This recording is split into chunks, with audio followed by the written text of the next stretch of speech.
जय माता दी दोस्तों। रंग भरी एकादशी हमारी 14 को शुरू हो रही है और होली का उल्लास भी 14 से शुरू हो जाएगा। तो रंग भरी एकादशी का पूजन करने के लिए विधि विधान से हम यदि पूजन करते हैं तो हमारे घर में सुख समृद्धि की प्राप्ति होती है और बहुत सारे कार्य हमारे वो अच्छे से हो जाते हैं।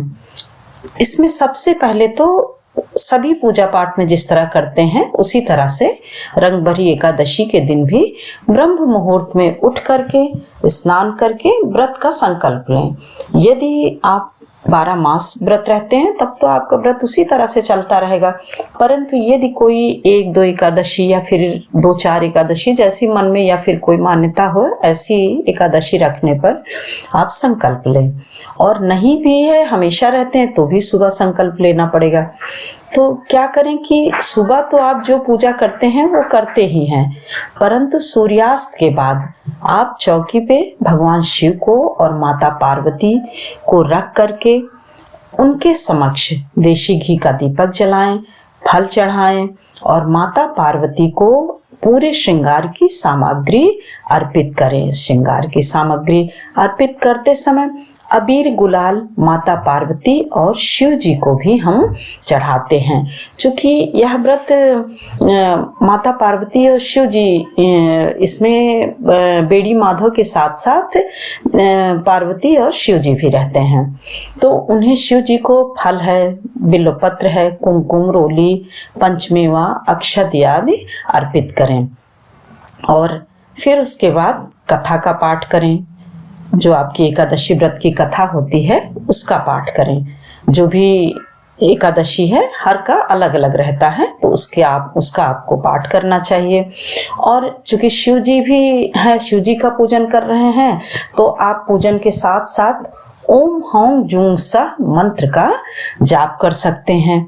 यह मंत्र का जाप आप जैसे कि 5 माला, 7 माला, 11 माला या फिर नहीं कर पा रहे हैं तो आप 1-2 माला भी कर लीजिए।